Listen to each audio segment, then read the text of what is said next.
최저임금위원회 활동 시한이 다음 주로 다가왔지만 과연 내년도 시급이 얼마가 될지는 접점이 보이지 않고 있습니다.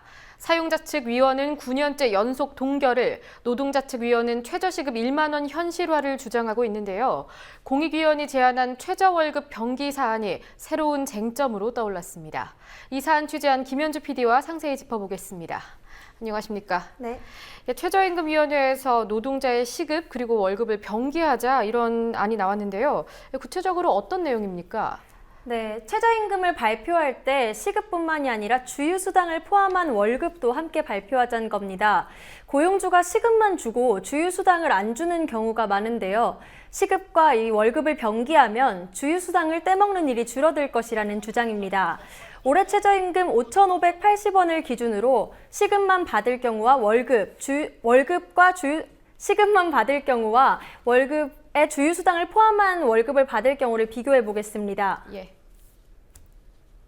네, 시급만 받을 경우에는 주 5일 8시간씩 한 달을 일했을 때 약 98만 원을 받게 됩니다.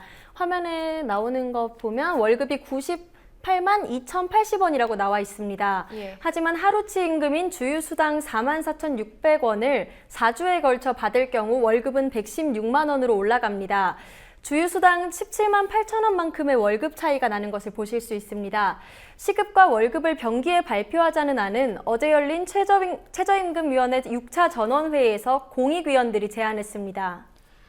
예, 그러니까 근로기준법상에 법적으로 규정되어 있는 주휴수당을 확실하게 명기하자 이겁니까? 네, 그렇습니다. 주휴수당은 근로기준법 제55조에 명시된 노동자의 권리입니다. 그런데도 사용자 위원들은 주 15시간보다 짧게 일하는 노동자가 많아 이걸 도입했을 경우 노동시장에 혼란이 올 거라고 반대하고 있습니다. 그런데 최저임금위원회 분위기를 보면 혼란은 안 주던 주휴수당을 줘야 하는 고용주 측에 올 것 같습니다. 사용자 위원이 주휴수당을 포함한 월급을 함께 발표할 경우 사용자 중 범법자가 많아진다는 발언을 했던 겁니다. 노동한 대가보다 더 많이 달라는 게 아니라 원래 일한 만큼 원래 줘야 되는 걸 명기하자라는 주장이잖아요. 근데 사용자 위원들은 뭐라고 얘기를 하냐면 그렇게 병기를 하면 사용자 위원들 중에 범법자가 많아진다. 그 얘기는 대놓고 주휴수당을 못 주겠다는 얘기죠. 이 얘기를 거꾸로 놓고 보면 그동안 얼마나 많은 사업장들이 주휴수당을 떼어먹고 그냥 근로시간만큼만 줬냐라는 것의 반증인 것 같아요. 주휴수당도 임금이기 때문에 사용자가 주휴수당을 지급하지 않을 경우에는 노동부에 임금체불 진정을 넣을 수 있습니다. 방금 들으신 김 위원의 말대로 얼마나 많은 사용자가 주휴수당을 떼먹었는지 반증할 수 있는 발언인 것 같습니다. 예, 그동안 법적인 주휴수당을 주지 않았기 때문에 법적으로 규정을 하면은 나는 범법자가 된다 이 말이군요. 네, 그렇습니다. 예, 어제 6차 전원회의에서는 병기 여부에 대해서 결론이 났습니까?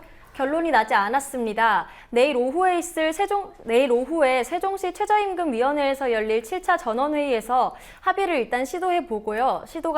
합의가 되지 않으면 표결로 결정하게 됩니다. 예, 그런데 표결 처리를 했을 때 과연 이게 통과될지가 중요한 것 같은데요. 최저임금위원회 구성은 어떻게 되어 있습니까? 일단 근로자위원이 9명, 사용자위원이 9명, 공익위원이 9명이 있어서 총 27명이 있습니다. 안건을 표결에 붙일 경우에는 사용자위원과 근로자위원이 동수이기 때문에 공익위원들이 키를 쥐게 됩니다. 27명의 위원은 모두 고용노동부 장관이 제청해서 대통령이 위촉하는 방식으로 임명되는데요. 근로자위원은 노동계가, 사용자위원은 재계가 추천하는 과정을 거칩니다. 그런데 공익위원 9명만 추천 과정이 없습니다.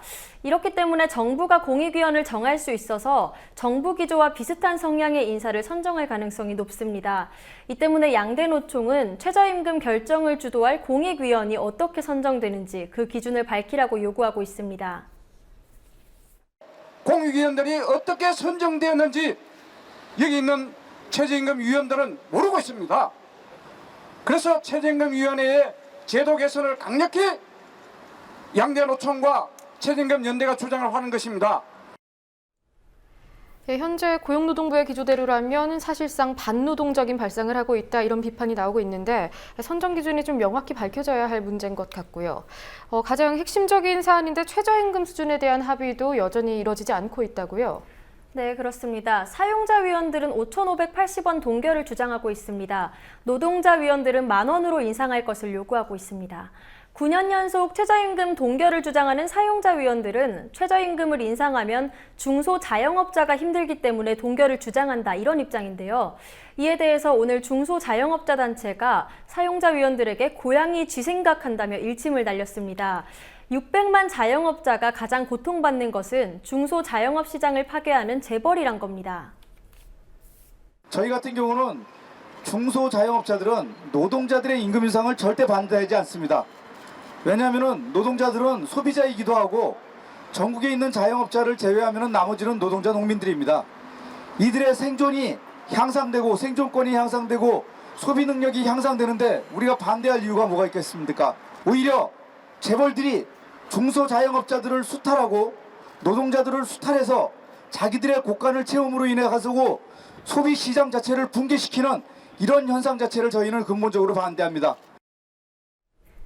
인태현 회장은 진정으로 중소자영업자를 위한다면 재벌이 복합 쇼핑몰을 지어 전통시장을 파괴하려 하거나 편의점에서 매출 총액의 35%를 수수료로 떼가는 등의 행태를 중단해야 한다고 밝혔습니다. 최저임금 법정 시한은 오는 29일인데요. 사용자와 노동자위원회 인식차가 너무 커서 시한 내에 내년도 최저임금이 결정될진 미지수입니다. 예, 김현주 PD 수고하셨습니다. 네.